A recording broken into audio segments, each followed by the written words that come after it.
The millionaire's girl never spoke until a little girl gave her water, and the unbelievable happened. That day, in an ordinary park, a stranger child offered a cup of water and changed everything. From that simple gesture, the businessman's daughter began to make sounds for the first time in her life, defying every medical report. The case went viral, split experts, and ignited a controversy the system never wanted to face. What if healing doesn't come from science, but from empathy? The afternoon sun cut through the treetops of Central Park like golden blades of hope. It was a typical autumn Saturday in New York City, the kind where the city breathes a little slower and families seek a patch of green amidst the concrete. Robert Miller held his son's hand tightly as he walked along the stone paths that snaked through the gardens. His eyes, weary from so many sleepless nights, observed every detail around him with a mixture of vigilance and melancholy. At 5 years old, Gabriel had not yet uttered a single word, not even a babble that could be mistaken for mommy or daddy. The boy lived in his own world, silent and impenetrable, where the sounds of the world seemed to find no entry. Robert had already made the rounds of neurologists, speech therapists, occupational therapists, and child psychologists throughout the city. The diagnoses varied from developmental delay, possible brain injury of unknown origin, to even a severe autism spectrum disorder. But no explanation seemed complete, no treatment brought results. The truth was, Robert had learned to live with his son's silence. He had learned to interpret every glance, every subtle gesture, every tilt of the head. Gabriel was expressive in his own way. He communicated through crayon scribbles, pointed at what he wanted, hugged when he was happy, and curled up when something bothered him. He was a sweet child, with almond-shaped eyes and perpetually messy brown hair, who had his own way of being in the world. But Robert, deep in his chest, carried a constant ache, a silent anguish that ate away at him from the inside. He wanted to hear his son's voice. He wanted Gabriel to be able to say what he felt, what he thought, what he dreamed. That afternoon, as they walked near the lake, Gabriel stopped suddenly, his eyes fixed on something in the distance with an intensity Robert knew well. The boy let go of his father's hand and began to walk toward a group of children playing near a water fountain. Robert followed, keeping enough distance to observe but close enough to intervene if necessary. Gabriel had always been reserved with other children, keeping his distance, watching from afar without ever getting too close. But this time was different. Among the children, a girl of about 9 or 10 stood out for her serenity, while the others ran and shouted in their games. She remained seated on the edge of the fountain, a plastic cup in her hands, watching the movement of the water as if contemplating something much greater. Her long, dark hair fell over her shoulders, and there was an expression of tranquility on her face that didn't match her age. Robert noticed something different about her, a kind of uncommon maturity, as if she carried a deep understanding of things in her eyes. Gabriel walked directly to her without hesitation. The girl looked up, and upon meeting the boy's eyes, she smiled delicately. She said nothing. She just watched him attentively, as if she could see beyond the surface. Then, with a slow, careful gesture, she filled the cup with water from the fountain and held it out to Gabriel. Robert felt his heart race. He wanted to intervene, to say something, but something stopped him. A strange intuition, a feeling that he should just watch. Gabriel took the cup with both hands, looked at the clear water reflecting the afternoon light, and then raised his eyes to the girl again. She was still there, serene, with a soft smile on her lips, as if offering much more than just water. The boy brought the cup to his lips and drank slowly without rushing, and when he finished, something extraordinary happened. Gabriel lowered the cup and, for the first time in 5 years, opened his mouth and made a sound. It wasn't a complete word, but it was an intentionally articulated sound, a babble, something between a thank you and an attempt at communication. His lips moved, his throat worked, and from within him came that fragile, hesitant but real sound. Robert froze. The world around him seemed to slow down. The voices of the other children grew distant. The noise of traffic on the avenue vanished. There was only that moment, that impossible sound coming from the mouth of his son who had never spoken. Tears began to burn his eyes, but he held them back, trying to understand what was happening. The girl showed no surprise. She just tilted her head slightly as if to say, "It's okay," and then reached out to Gabriel in a gesture of affection, lightly touching his arm. The boy smiled, a wide, genuine smile, and babbled again. This time the sound was clearer, almost a recognizable syllable. Robert took a few steps forward, his legs trembling, his heart beating so hard it felt like it would burst from his chest. He knelt beside his son and held his face in his hands, looking deep into those eyes that now seemed different, more alive, more connected. Gabriel tried again. His mouth moved, the muscles in his face worked, and from within him came something that sounded like "da," a desperate attempt to say, "Daddy." It wasn't perfect, far from it, but it was the most beautiful thing Robert had ever heard in his entire life. Aninai. Tears finally fell, hot and liberating, and Robert hugged his son tightly, feeling the small body tremble in his arms. Gabriel didn't resist. On the contrary, he hugged his father back and continued trying to make sounds, each one clearer than the last, as if a long-locked floodgate had finally opened. When Robert finally managed to calm down enough to look around, he searched for the girl. She was still there, observing the scene with serene eyes and a discreet smile. Beside her, a grey-haired woman with an equally calm expression had approached. Robert stood up, still holding Gabriel's hand, and walked over to them. "Who are you?" he asked, his voice still choked with emotion. "What did you do to my son?" The girl exchanged a look with the woman, who must have been her grandmother, and then answered in a soft, measured voice. "I didn't do anything special. I just offered him some water. Sometimes people just need a simple gesture to feel seen." Robert shook his head, still trying to process what he had just witnessed. "My son has never spoken in his life. Never. And now, after drinking water from your hands, he's trying to talk. This isn't normal.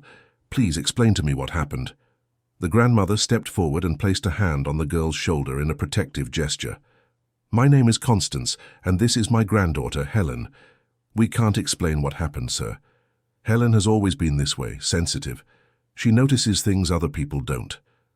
But we've never seen anything like this happen before." Robert looked at Helen, who kept her eyes fixed on Gabriel. The girl seemed to be studying the boy intently, as if reading something invisible around him. There was an intensity in her gaze, but also a genuine sweetness. It wasn't the look of an ordinary child. It was the look of someone who carried a weight, a deep understanding of others' pain. "May I know where you live?" Robert asked, trying to sound as respectful as possible.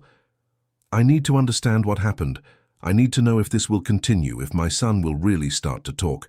Please." Constance hesitated. She looked at her granddaughter, who just nodded, as if giving permission. "We live nearby, in Brooklyn Heights. We don't have much, sir, but if you'd like to talk, you can visit us. But don't expect miracles. Helen is just a girl. What happened here we can't explain." Robert jotted down the address Constance gave him, a small townhouse on a quiet street in the neighboring borough. He thanked them repeatedly and then said goodbye, taking Gabriel back home.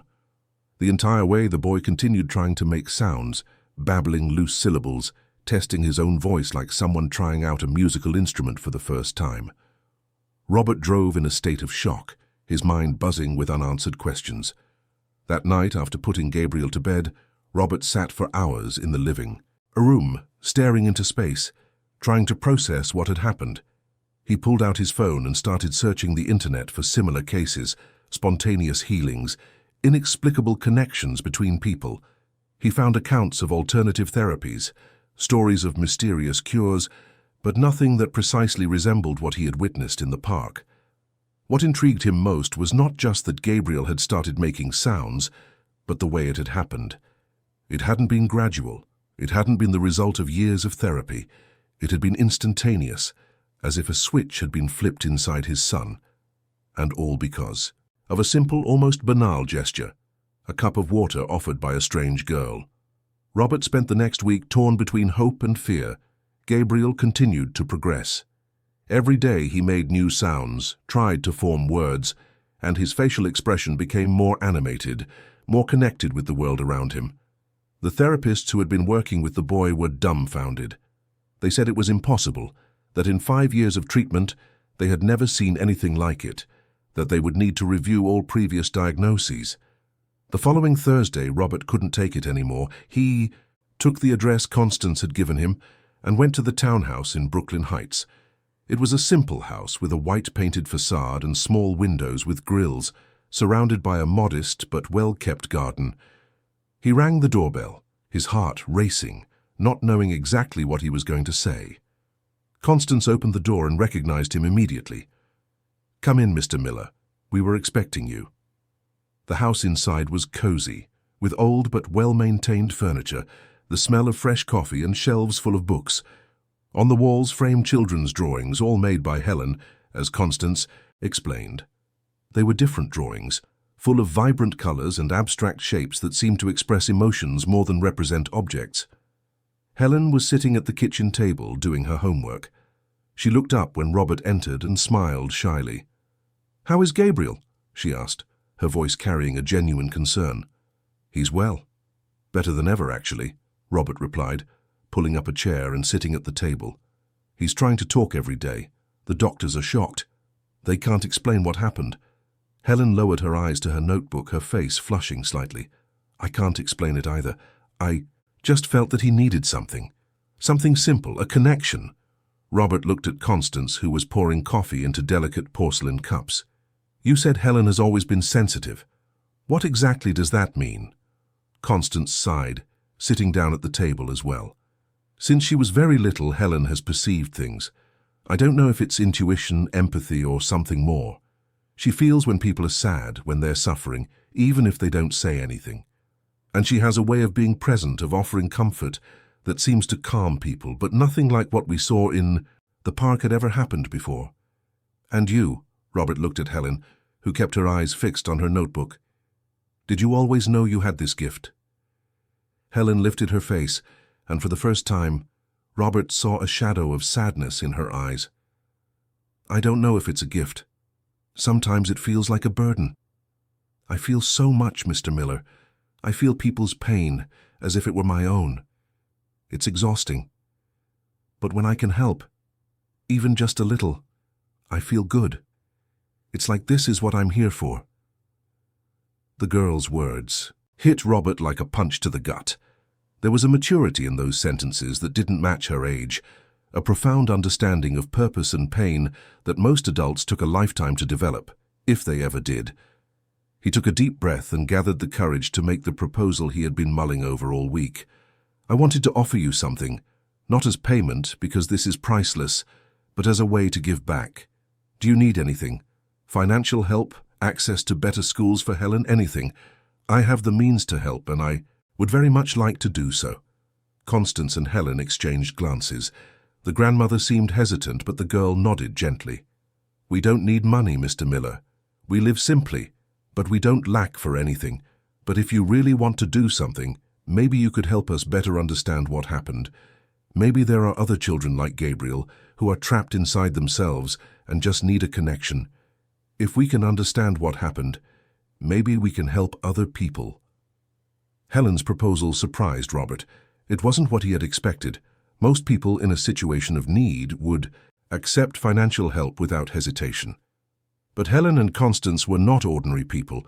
There was a nobility in them, a dignity that transcended their material condition. Robert spent the following weeks regularly visiting Constance's house. He brought Gabriel with him, and the boy and Helen developed a silent, deep friendship. They didn't need many words. They communicated through glances, gestures, and drawings. Gabriel continued to progress.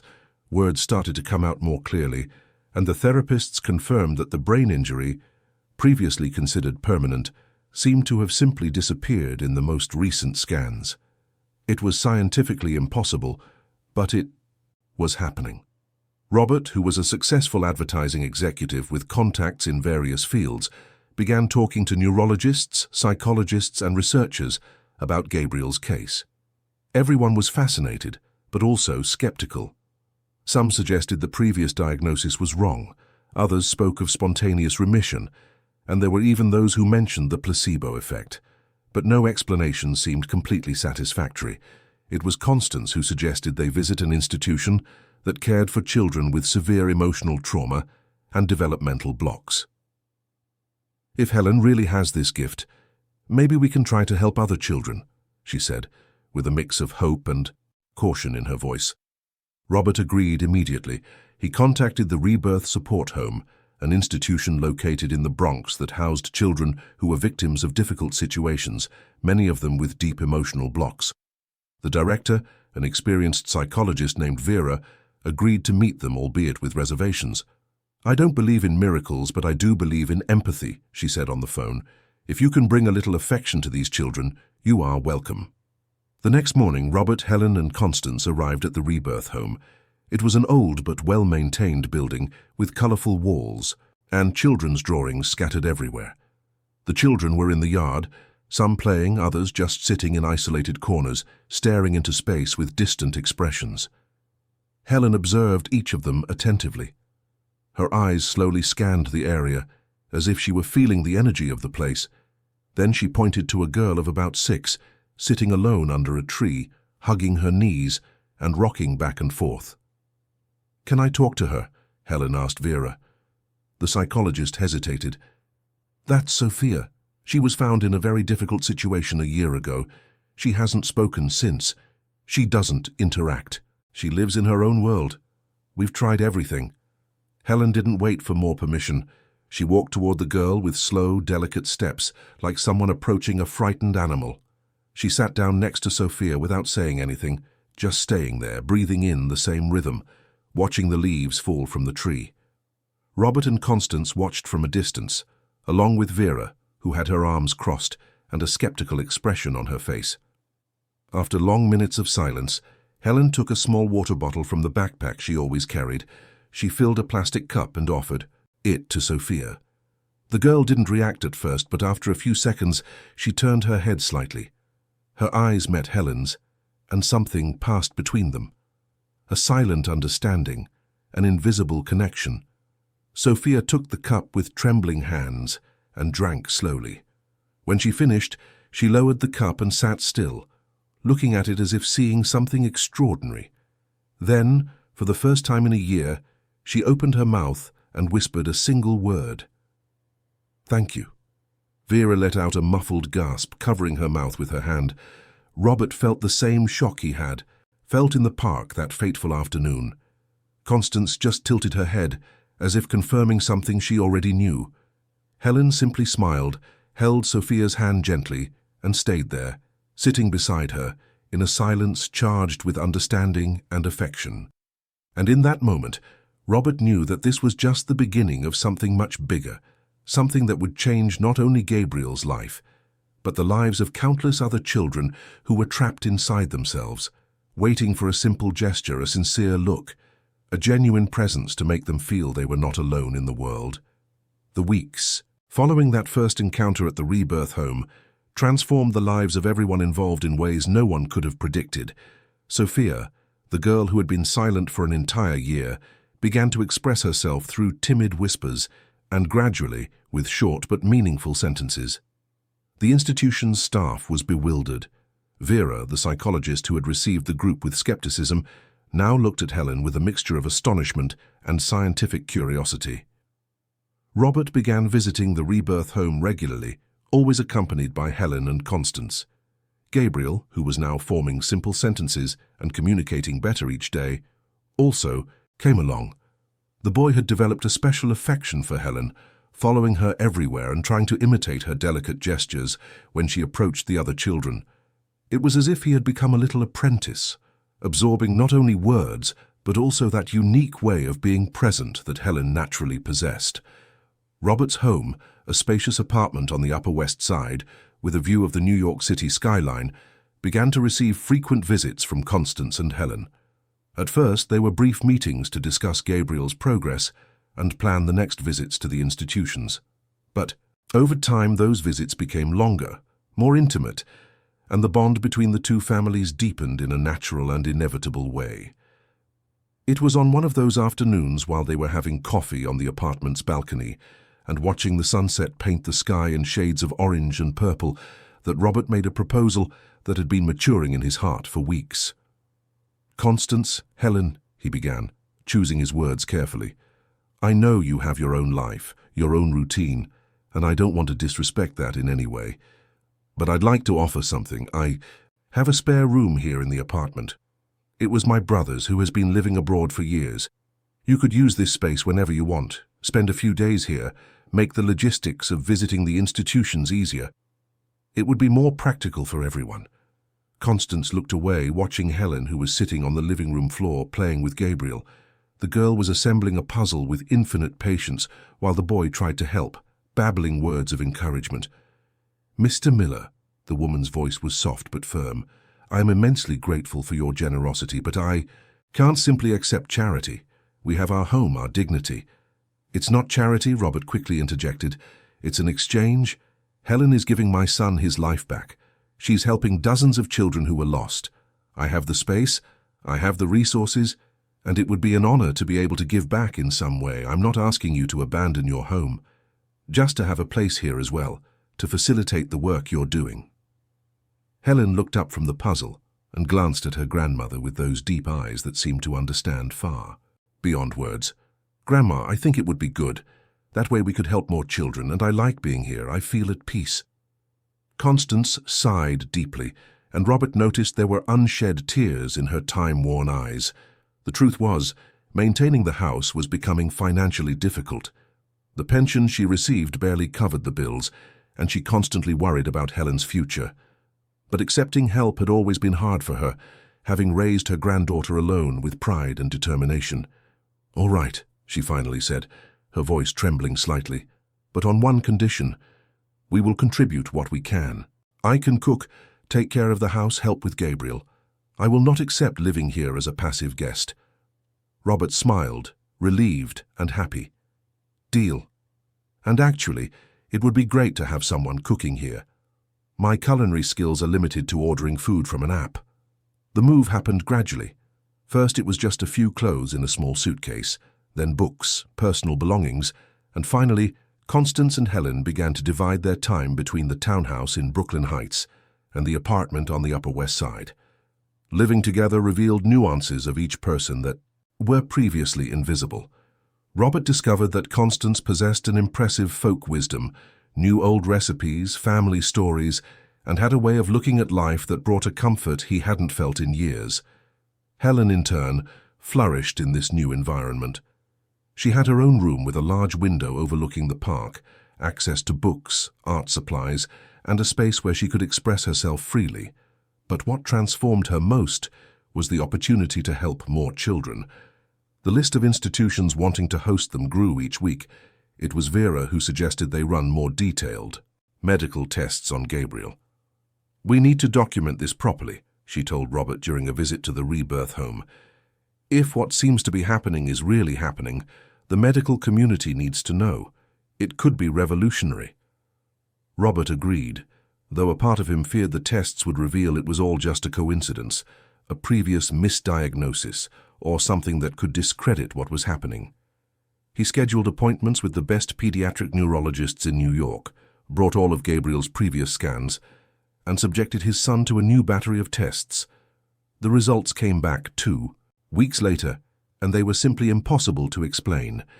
Dr. Michael Stevens, a neurologist with 30 years of experience and dozens of scientific publications, sat across from Robert with an expression that mixed confusion and fascination. "Mr. Miller, I'm going to be completely honest with you.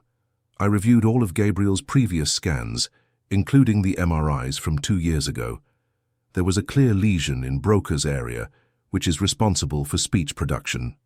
It was a significant lesion, not a diagnostic error, but in the scans we just did, that lesion is simply no longer there. His brain is completely normal, healthy. This makes no sense." Robert felt his heart race. "But is that possible? Can the brain heal itself like that?" The doctor shook his head slowly. "In cases of brain injury, especially in children, there can be a certain amount of neuroplasticity, yes. The brain finds alternative pathways, other areas take over functions. But what we see here isn't compensation. The lesion has vanished. The brain tissue has completely regenerated. This goes against everything we know about neurology." "And do you have any explanation?" Dr. Stevens crossed his arms. his face serious. "I could say the previous diagnosis was wrong, but I reviewed those images myself and the lesion was there, clear as day. I could say it was an extremely rare case of spontaneous regeneration, but I've never seen anything like it in my entire career. The truth, Mr. Miller, is that I have no explanation. And that bothers me deeply as a scientist, but it also fascinates me as a human being." Robert shared the results with Constance and Helen that evening. The three of them were sitting on the balcony, the illuminated city stretching out before them like a sea of lights. Helen listened to everything in silence, her face serene as always, but there was something different in her eyes, a shadow of concern. "This is going to attract a lot of attention," she said quietly. "People will want to understand, they'll want to explain, and I don't know if I'm ready for that." Constance held her granddaughter's hand tenderly. "You don't have to do anything you don't want to, my dear. If this gets too big, we'll stop everything." But Robert knew that stopping was no longer an option, not when there were so many children waiting, so many families desperate for hope. The news of Gabriel's case began to spread quietly through New York's medical circles. Vera had shared the results with some colleagues, and soon psychologists, therapists, and researchers began to get in touch, wanting to know more. It was a researcher from Columbia University, Professor Edward Taylor, a specialist in neuroscience and cognition, who approached Robert personally. He had heard about the case through a colleague and wanted to propose a formal study. "Mr. Miller, what's happening here could be of immense importance. I'm not talking about miracles or anything of that sort, but about a form of human connection that may have measurable therapeutic effects. I would like to study this formally, with all scientific rigor, but also with all the respect and care that Helen deserves." The proposal was presented to Helen and Constance. The girl listened attentively, asking pointed questions and demonstrating a maturity that continued to surprise everyone around her. In the end, she agreed, but with one condition. "I'll only participate if this can help more children. I don't want to be studied like an experiment. I want what we learn to be used for something good." Professor Taylor agreed immediately. He assembled a small team of researchers, all committed to an ethical and humanized approach. They began to accompany Helen's visits to the institutions, recording interactions, measuring the children's responses, and documenting progress. What they discovered was surprising. There was a pattern. It wasn't just the gesture of offering water, although that ritual seemed to act as an important trigger. It was the way Helen approached the children. She didn't force interaction. She simply remained present, observed, breathed in the same rhythm and waited. There was a profound respect for each child's time and emotional space. And when she finally offered the water, it wasn't just a cup. It was a symbol of care, of attention, of genuine presence. The children responded because they felt that someone finally saw them, understood them without judgment. The water was just the physical vehicle for something much greater: active empathy, mindful presence, unconditional love. Other children began to show progress. Not all of them, and not always in the same way, but there was a clear pattern of improvement. Children who were isolated began to interact. Children who didn't speak began to babble. Children who lived in a constant state of high alert began to relax. The medical community began to divide. Some embraced the results with enthusiasm, seeing a new form of therapy based on empathetic connection.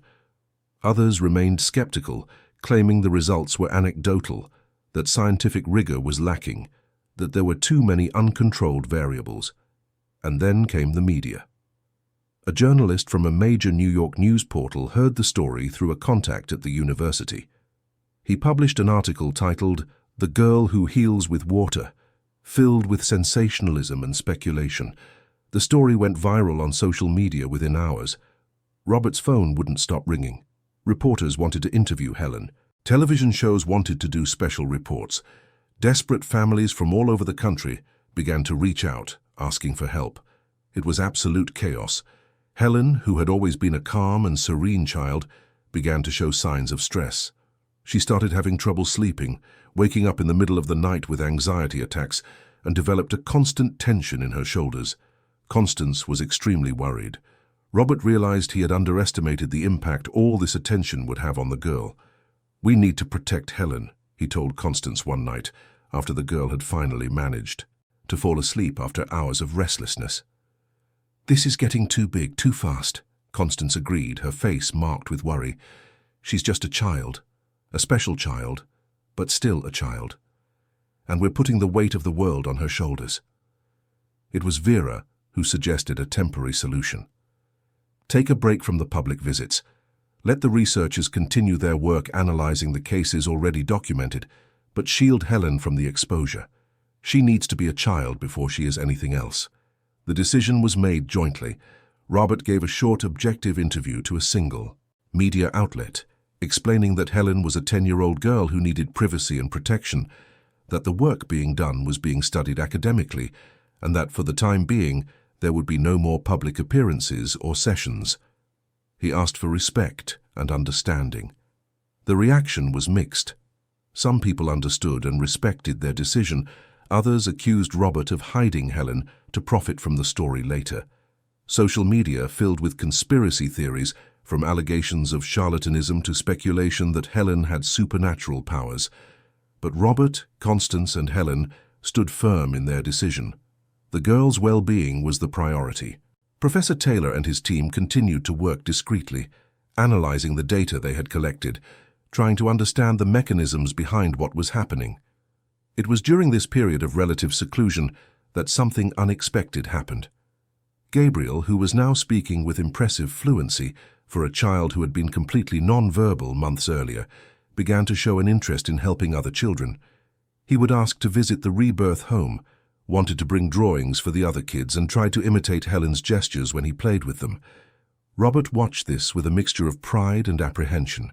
His son was transforming before his eyes, not only regaining his speech, but also developing a sensitivity and compassion that were rare even in adults.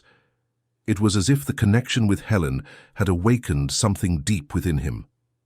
One afternoon, while they were all gathered in the living room, Gabriel approached Helen with a cup of juice and offered it to her with a smile. It was the same gesture she had made with him months ago in the park. Helen took the cup, her eyes filling with tears, and hugged the boy tightly. "Thank you, Gabriel," she whispered. "You remind me why it's all worth it." In that moment, Constance had a revelation. She turned to Robert and said, her voice firm but emotional, "Maybe Helen doesn't have to do it all alone. Maybe what she does can be taught. If Gabriel learned just by watching, other children can learn too. Maybe the solution isn't one person carrying the entire burden, but many people sharing the care." The idea hung in the air like a seed about to sprout. Robert felt that something important had just been said, something that could completely change the direction of everything. It wasn't about Helen being the only one capable of helping. It was about Helen teaching others to do the same.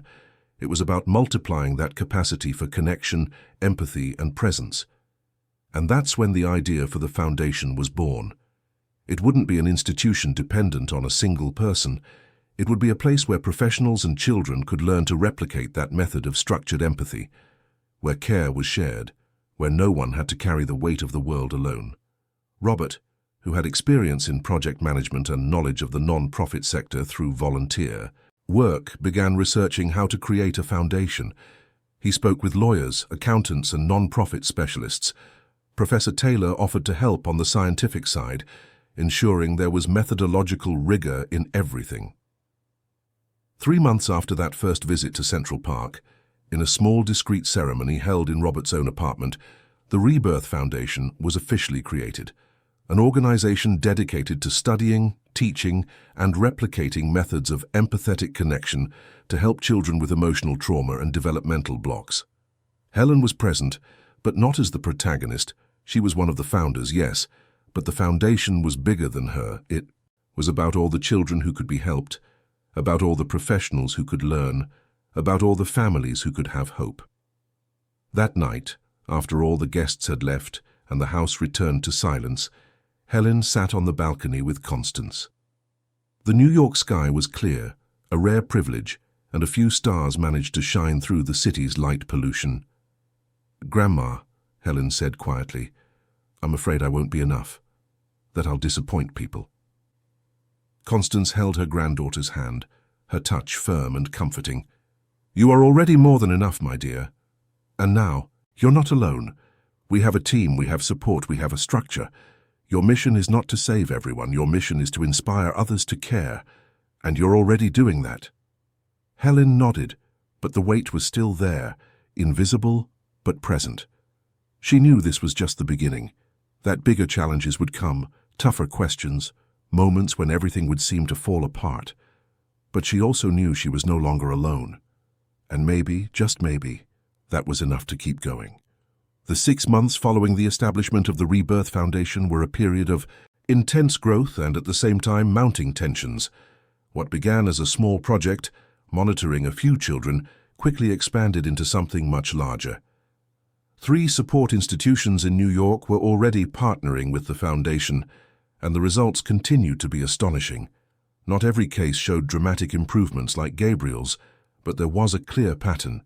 Children who underwent the structured empathy method developed by the team showed significant progress in communication, social interaction, and emotional regulation. Professor Taylor and his team from the university published their first scientific paper on the preliminary findings. It was published in an American Psychology journal and sparked immediate debate. Some researchers praised the innovative approach, while others criticized the methodology, considering there were too many uncontrolled variables. But the article put the Rebirth Foundation on the academic map, and that brought both opportunities and challenges. With visibility came scrutiny. An investigative journalist named Brian Archer, known for his aggressive reporting and for exposing fraud, decided the Rebirth Foundation would be his next target. He began producing a series of reports questioning everything, from the methods used to the financial motivations behind the project. He insinuated that Robert was using the story to make money, that Helen was being exploited, and that the results were manipulated. Brian's reports gained significant traction. He had an incisive style, used dramatic editing, and had a knack for planting doubt, even when he lacked concrete proof. On social media, public opinion quickly polarized. On one side, families who had witnessed real transformations in their children fervently defended the foundation. On the other, skeptics and people influenced by the reports accused the project of charlatanism. Robert was used to handling professional pressure, but this was different. It wasn't about advertising campaigns or sales targets. It was about something deeply personal, about his son, about Helen, about the work they were doing with such care and dedication. The criticism hurt him, but he tried to maintain his composure, always responding with data, transparency, and dignity. But the one who suffered most from all the exposure was Helen. The girl, now 11, began to show increasingly clear signs of emotional exhaustion. She had always been sensitive, capable of feeling others' emotions with visceral intensity, but now it was becoming unbearable. Every child who didn't improve, every frustrated family, every criticism on social media, all of it weighed on her, as if it were her responsibility. Constance noticed. She saw her granddaughter waking up in the middle of the night with a tear-streaked face, saw the dark circles under her eyes deepen, saw how Helen began to isolate herself, spending hours locked in her room just drawing. The drawings changed. They were once full of vibrant colors and cheerful shapes. Now they were dark, heavy, filled with shadows and distorted figures. One night, after a particularly difficult visit to an institution where one of the children had regressed in their treatment, Helen had a severe anxiety attack. It started with shortness of breath, then tremors, and finally a convulsive cry that lasted almost an hour. Constance held her in her arms, rocking her as she did when she was little, whispering words of comfort while feeling her own heart break. Robert, who witnessed the scene from the bedroom doorway, felt a devastating guilt. He had helped create all of this, had encouraged the foundation's growth, and now he realized that in the process, Helen was being consumed. He waited for the girl to calm down and fall asleep, then sat with Constance in the kitchen for a conversation that could no longer be postponed. "We have to stop," he said, his voice hoarse with emotion. "I won't let this destroy Helen. She's just a child. It doesn't matter how special she is. It doesn't matter how many people we can help. Nothing is worth this." Constance agreed, her eyes red from crying. "I should have seen it sooner. She was fading away and I didn't want to see it. I was so focused on the good we were doing that I didn't notice the harm we were causing my granddaughter. The next morning, they gathered all the key members of the foundation, including Vera, Professor Taylor, and the main volunteers. Robert got straight to the point. We're taking a complete break from all activities. Helen needs time. She needs to be a child. She needs to recover.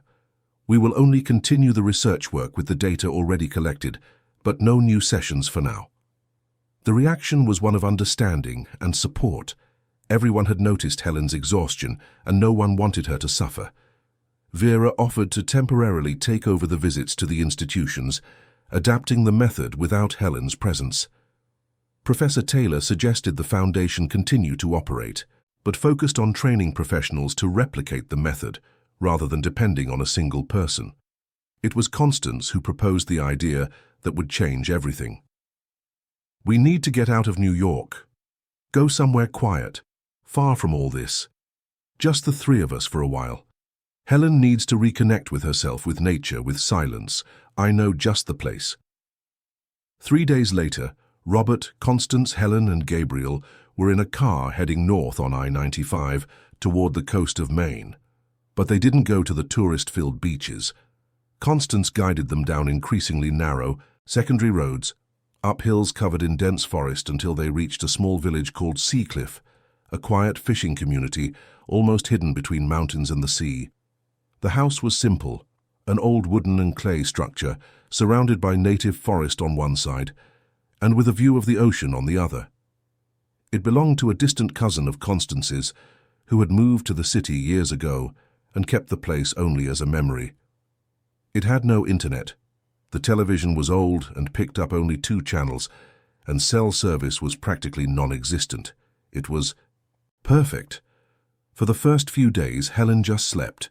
She slept like she hadn't slept in months, a deep restorative sleep that her body and mind desperately craved. When she finally woke up, she would spend hours sitting on the wooden porch, watching the sea, listening to the sound of the waves, feeling the salty breeze on her face. She didn't talk much, but Constance could tell that something was healing inside her.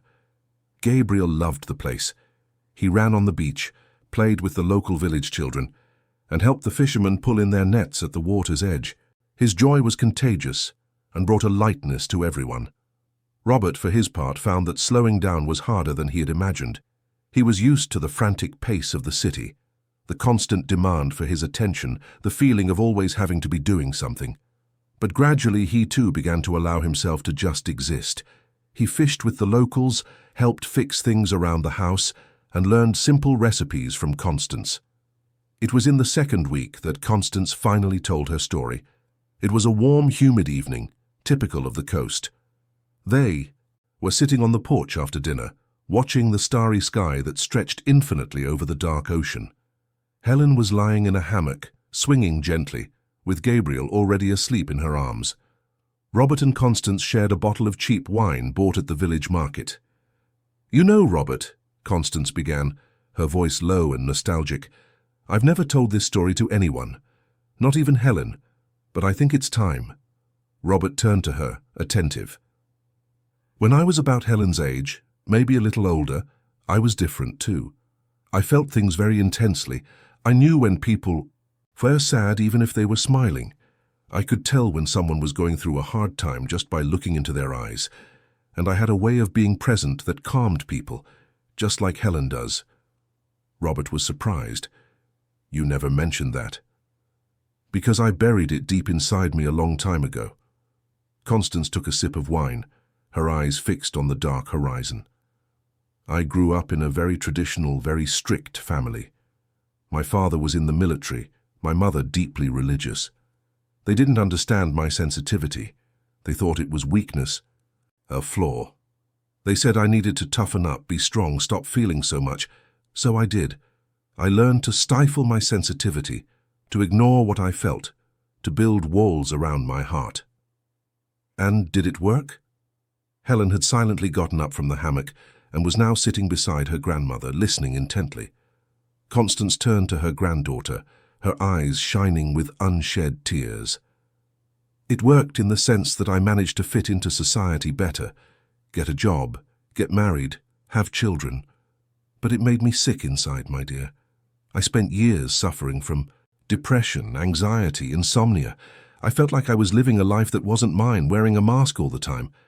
And the worst part is, I started to lose that gift. The more I suppressed my sensitivity, the less I could perceive people's emotions. I became hard, closed off, distant. When Helen's mother, my daughter, passed away from complications in childbirth, leaving you in my care, I promised I wouldn't let that happen to you. When I realized you had the same gift I had, I swore I would protect it, that I would never let them extinguish your light, like they extinguished mine. Helen hugged her grandmother tightly, crying along with her.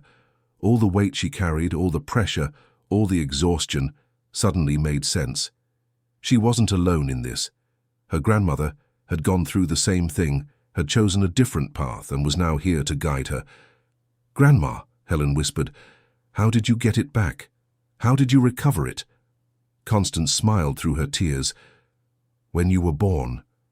When I held you for the first time and felt that connection, that unconditional love, it was as if something inside me reawakened. And over the years taking care of you, watching you grow, I gradually reconnected with that part of myself I had buried. You healed me, Helen. You gave me back to myself." The two of them stayed embraced for long minutes, Robert watching in silence, realizing he was witnessing something profoundly sacred. When they finally separated, Constance held Helen's face in her hands and looked deep into her eyes. "My dear, you need to understand something very important. Your gift isn't to save everyone. It's not to carry the weight of the world on your shoulders.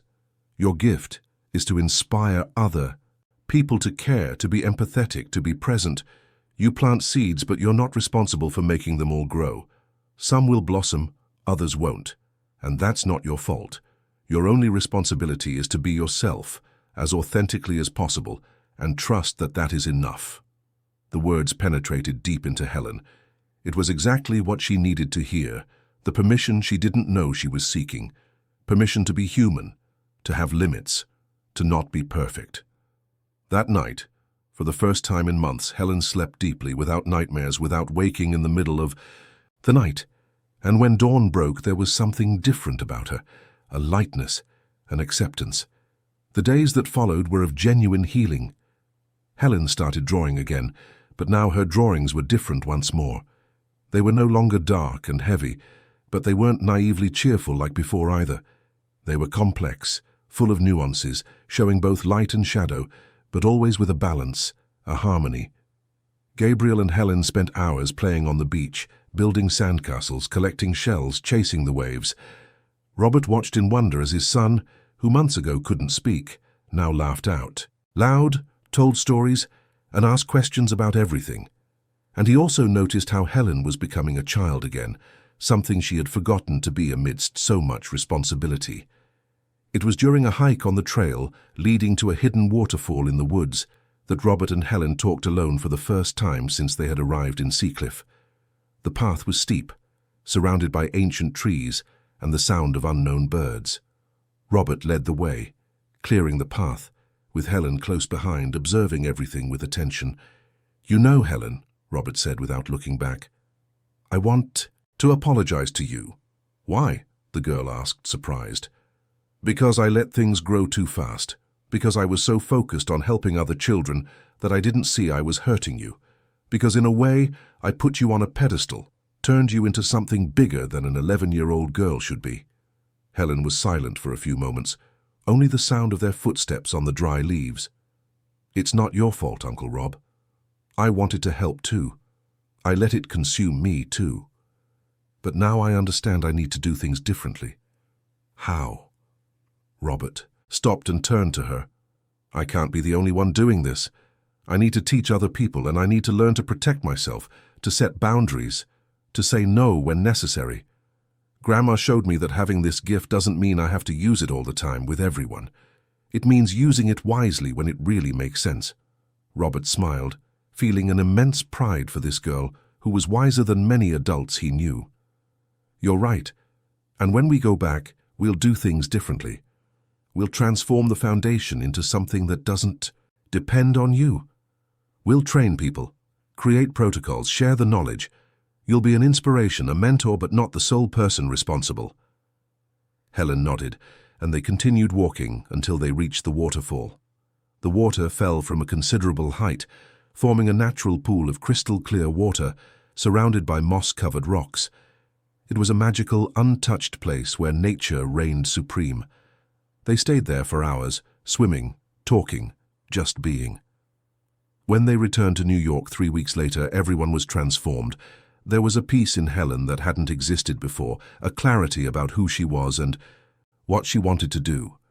Robert had learned to slow down, to prioritize what truly mattered. Constance felt she had fulfilled her mission of guiding her granddaughter through the most difficult path of her life.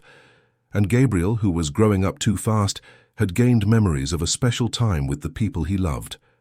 The first thing they did was gather the entire foundation team for a frank conversation. Helen, with impressive maturity, explained that she could no longer work directly with all the children, that she needed time to be a child, to study, to live, but that she wanted to help in another way, by training professionals, sharing what she knew, creating a method that could be replicated by anyone with true empathy and a will to help. The proposal was met with full support. Vera offered to coordinate the training program. Professor Taylor committed to developing a scientific protocol based on everything they had learned. Other volunteers took on responsibilities that had previously fallen on Helen, and something extraordinary began to happen. The children who had been helped by Helen, including Gabriel, started to show an interest in helping other children. It was as if they had learned just by observing and experiencing that special way of being present. Robert proposed creating an experimental group where these recovered children could interact with others still in the healing process. It would be a peer-to-peer therapy, mediated by trained professionals, but based on the genuine empathy of those who had been through similar difficulties. The results were even more impressive than they had expected. The children had a way of connecting with each other that adults simply couldn't replicate. They spoke the same language, understood the same fears, shared experiences without judgment. And Helen, instead of working directly with each child, began to supervise and guide this process, being a mentor from a distance, protected and cared for. The Rebirth Foundation was transforming into something much bigger than anyone had imagined. It was no longer about a girl with a special gift. It was about a network of mutual care, where everyone could contribute, where empathy was cultivated and multiplied. It was about recognizing that healing doesn't come from a single person, but from the genuine connection between many. 2 years had passed since those transformative days in Seacliff. The Rebirth Foundation, now operated in 5 states, had trained over 200 professionals, including psychologists, educators and social workers, and the Children Helping Children group had become the beating heart of the entire project. The results remained impressive, and the scientific community was beginning to accept that something genuinely revolutionary was happening there. Helen, now 13, had found a delicate balance between being the project's inspiration and living her own life. She attended a private school thanks to a scholarship offered by Robert, which she accepted after much resistance from Constance and after the terms of a more formal partnership between the families were agreed upon. She had friends, went to the movies, participated in book clubs, and had even developed an interest in photography. But she also dedicated a few hours a week to the foundation, supervising training sessions, talking with new professionals, and occasionally visiting partner institutions, always protected and always respecting her own limits. Gabriel, at 7, was completely integrated. He spoke fluently, was communicative and charismatic, and had become a sort of junior ambassador for the foundation. He participated in educational videos, told his story to inspire other families, and worked actively with other children in the therapeutic group. Robert would look at his son with a gratitude that sometimes brought him to tears, remembering the silent boy in the park who couldn't make a single sound. It was when everything seemed to be going perfectly that new challenges arose. An influential New York businessman named Charles Bennett contacted the foundation through his legal team. He had followed the project's growth, was impressed with the results, and wanted to make a proposal. He offered a $5 million investment to expand the foundation nationally, turning it into a standardized network with units in every major American city. There were clear goals: to serve 10,000 children in the next 3 years, create a social franchise model, and register the methodology as intellectual property. The proposal was presented in a formal meeting at Charles's luxurious office, a man in his 50s with perfectly cut grey hair and an impeccable suit. He spoke with enthusiasm about scale, measurable social impact, and return on investment in terms of transformed lives. He had spreadsheets, charts, financial projections. It was impressive, professional, and, in a way, frightening. Robert, who was present at the meeting with Vera and Professor Taylor, listened attentively but with growing discomfort. There was something about the proposal that didn't fit the spirit of the foundation. When Charles finished his presentation, Robert asked for time to analyze it carefully and consult with everyone involved. That night, he gathered the entire core team in the apartment. Helen and Constance were there, as were Vera, Edward, and the foundation's main coordinators. Robert presented the proposal in detail and then opened the floor for discussion. Opinions were divided. Some saw a unique opportunity to grow and help many more children. Others feared that this kind of accelerated expansion would strip the work of its character. Helen, who had remained silent for most of the discussion, finally raised her hand to speak. "Can I say something?" she asked, her voice still young but filled with natural authority. Everyone turned to her. "I think we need to remember why we started this. It wasn't to be big. It wasn't to have units all over the country or serve thousands of children. It was because Gabriel needed help, and I had something that could help him. And then we realized other children could be helped too. But it was always about genuine connection, about presence, about affection. If we turn this into a franchise with productivity targets, we lose the essence. I don't want what we do to become just another efficient social enterprise. I want it to remain human, even if that means growing more slowly." Helen's words resonated in the quiet room. Vera was the first to agree. "She's right. I've seen too many beautiful initiatives destroyed when they try to scale too quickly. We lose quality, attention to detail, individual care. We can't let that happen to us." Professor Taylor also took a stand. "From a scientific perspective, my concern is that if we try to replicate this on a massive scale, without ensuring that each professional truly embodies the fundamental principles, we'll end up with a diluted and ineffective version of the method. It's better to grow organically, with strict quality control, than to explode in size and implode in effectiveness." The decision was made collectively. They would decline Charles Bennett's proposal. Robert was tasked with communicating the decision, which he did personally in a short and respectful meeting. Charles didn't hide his frustration, claiming they were missing a unique opportunity, but Robert stood firm. The foundation had principles that were non-negotiable, but that wouldn't be the only attempt at appropriation. In the following weeks, other proposals emerged. A publisher wanted to release a book about Helen and turn her into a motivational celebrity. A politician on the campaign trail wanted to use the foundation's story in his ads. A tech company wanted to develop an app based on the method and sell premium subscriptions. All proposals were refused. The firm resistance began to generate public tension. Some social media influencers accused the foundation of elitism, of not wanting the method to become accessible. Blog articles questioned whether they really cared about helping or just wanted to maintain control. It was a difficult period where the foundation's integrity was constantly tested. It was then that the state government, through the Department of Social Services, proposed an alternative. Instead of privatizing or franchising, they would create state-run centers for therapeutic empathy training, entirely public and free, with supervision and certification from the Rebirth Foundation, but on a non-profit basis. The methodology would be public domain. Any professional could be trained, but only those who completed the rigorous program and demonstrated genuine embodiment of the principles would receive certification. The proposal was carefully analyzed. There were risks, certainly, but also an opportunity to democratize access while maintaining quality standards. After months of negotiation, adjustments, and establishing safeguards, the partnership was sealed. 3 pilot centers would be created in New York, and depending on the results, the model could be expanded to other states. The implementation of the public centers brought a new challenge. One of the trained professionals, a psychologist named Martha, who had worked with the foundation from the beginning, began to distort the method. She created rigid protocols, turning what should have been an organic and empathetic process into a series of mechanized steps.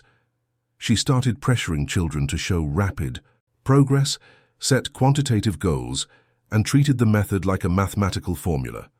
The results were disastrous. Several children under Martha's care regressed. Some developed new traumas related to the pressure to perform. When Vera discovered what was happening, she intervened immediately, removed Martha from the program and called an emergency meeting.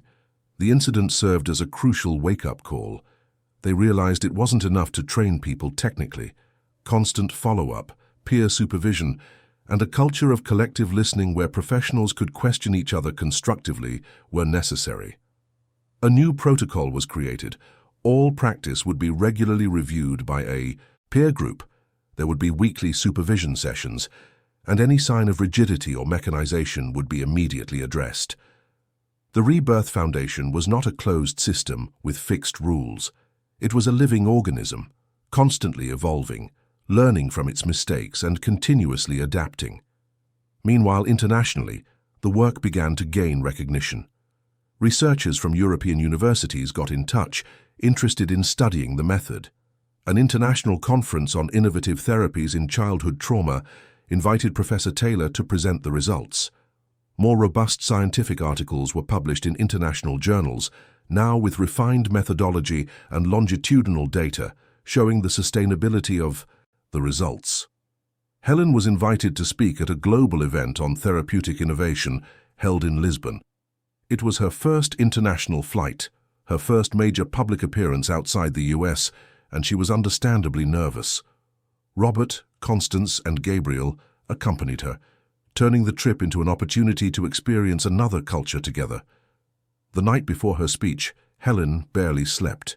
She spent hours on the hotel balcony, looking at the lights of Lisbon and questioning if she had anything relevant to say to an audience of experts from around the world. Constance sat beside her, as she always did, in moments of doubt. "You just need to be yourself," her grandmother said tenderly. "Tell the truth about what you've lived, what you've learned. People aren't expecting you to have all the answers. They're expecting you to share your journey." The next day, when Helen took the stage before hundreds of researchers, therapists, and mental health professionals from dozens of countries, she began simply and honestly. She didn't bring elaborate slides or statistical data. She brought her story. She told them about that afternoon in Central Park when she offered a cup of water to a silent boy. About how that simple gesture triggered a series of events that changed her life and the lives of many others. She explained that there was no mystery in the water, no special powers in her. What there was genuine presence, non-judgmental listening, active empathy, and total emotional availability. She spoke about the challenges, about how she was almost consumed by the weight of responsibility, about how she had to learn to set boundaries and understand that it wasn't her mission to save everyone, that her mission was to inspire others to care, to be present. She shared her grandmother's story about how sensitivity can be both a gift and a curse depending on how it's received. And she finished with a powerful message. What we do at the Rebirth Foundation isn't magic. It's profoundly human. It's about remembering that before techniques, protocols, and methodologies, we need connection. We need to look into the eyes of suffering children and make them feel that they are not alone. And anyone can do that, anywhere in the world. You don't need special training or expensive resources. You just need a genuine desire to care and the courage to be present. The auditorium erupted in applause. People stood up, many openly crying. Helen came down from the stage trembling, but also feeling a sense of lightness. She had shared her truth without filters, without trying to impress, just by being authentic. On that trip, international partnerships were formed. Universities committed to replicating studies in their countries. Organizations offered to adapt the method for different cultural contexts. The Rebirth Foundation was becoming a global movement, but always with care to preserve its fundamental principles. Back in the US, life continued its natural course. Helen entered her teenage years, navigating the typical complications of her age, but with a maturity that set her apart. She maintained her work with the foundation, but also had boyfriends, fights with friends, worries about school exams, and dreams about the future. She talked about studying psychology, but she wasn't sure yet. Robert always reminded her that she had time, that she didn't need to decide her future at 15. Gabriel was growing up radiant. He was a popular kid at school, made friends easily, and showed an emotional intelligence rare for his age. Every now and then, Robert would look at his son and find it hard to believe he was the same child who years ago had been trapped in his own silence. The love he felt for Helen and Constance was immeasurable. They were truly family now. The Rebirth Foundation celebrated its 5th anniversary. By then, it had directly helped over 1,000 children and trained 500 professionals. The indirect impact was impossible to measure. Each trained professional worked with dozens of children, and each recovered child positively influenced others around them. It was a cascade effect of care and empathy. It was on an autumn Saturday, much like that first Saturday 5 years ago, that Helen asked Robert to take her to Central Park. She wanted to go alone, just the two of them, without Gabriel, without Constance, without official commitments. Robert agreed without asking why, respecting her request. They walked the same paths they had walked years ago. The city was still there, pulsating and indifferent. But they were different people now. They reached the fountain where it had all begun. In place of the old, simple structure, there was now a small, discreet monument with a plaque. Helen read the words engraved on it. Here, a gesture of kindness began the movement that gave a voice back to thousands. "Who put this here?" she asked, surprised. "The City Parks Department in partnership with the foundation," Robert explained. "They wanted to mark the place where it all started. I didn't tell you because I wanted you to discover it naturally." Helen touched the plaque with her fingers, feeling the cool texture of the bronze. She thought about everything she had experienced, all the people she had met, all the stories of pain and transformation she carried in her heart. She thought about how her life could have been completely different if, on that day, she had just walked past the fountain without offering water to a strange boy. She sat on the edge of the fountain, in the same spot where she had sat on that fateful day. Robert sat beside her, the two in a comfortable silence, just watching the people passing through the park. Families with children, couples in love, elderly people feeding pigeons, the constant flow of life happening all around. That's when Helen saw her. A girl of perhaps 6, sitting alone under a tree, crying softly while hugging her knees. Her parents were a short distance away, arguing heatedly, oblivious to their daughter's pain. Helen looked at Robert. He just nodded, a knowing smile on his lips.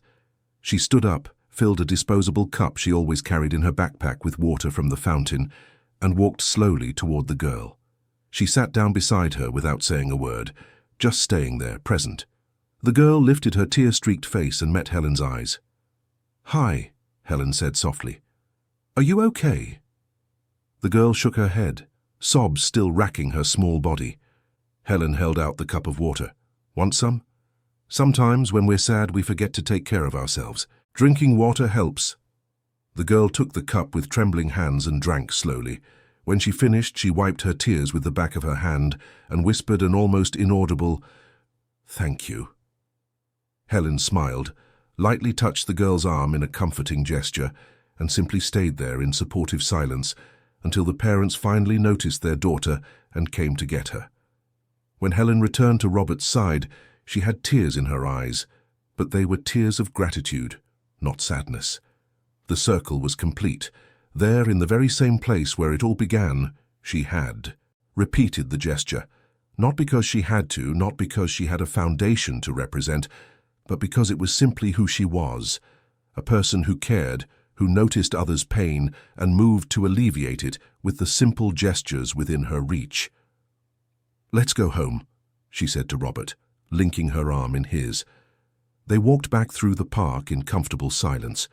The sun was beginning to set, painting the sky with the same shades of orange and purple as that first afternoon. New York City continued its frantic pace around them, millions of lives intersecting, stories being written every second. But in that moment, for Helen and Robert, the world was just that stone path, those ancient trees, and the quiet certainty that small gestures can, indeed, change everything. The Rebirth Foundation would continue its work. It would grow, face new challenges, adapt, evolve. But its essence would always remain the same, born on that autumn afternoon in Central Park, when a 9-year-old girl offered a cup of water to a silent boy and, without knowing it, planted a seed that would grow into a forest of mutual care. Years later, when Helen was a grown woman and a respected psychologist specializing in childhood trauma, she still carried a cup in her backpack, not out of superstition, not as an empty ritual, but as a reminder that healing is not found in grand heroic gestures or complex techniques. It is found in the willingness to be present, to truly see another person, to offer what is within reach with genuine love. And whenever she saw someone suffering, child or adult, acquaintance or stranger, she remembered her grandmother's words on that night in Seacliff: "Your gift isn't to save everyone, it's to inspire others to care. You plant seeds, and that is enough." It was more than enough, it was everything. End of story. Dear listeners, we hope the story of Helen, Robert, and Gabriel has deeply touched your heart. If you were moved by this journey of empathy, transformation, and unconditional love, please leave a like, subscribe to the channel, and tell us in the comments which moment resonated with you the most. Every day, we bring you intense stories like this one, which reveal the deepest side of the human soul and remind us of the power of small gestures. We look forward to seeing you in the next episode with a new story that will make you reflect on life, human relationships, and what truly matters. Until then, may you also allow yourself to plant seeds of care wherever you go.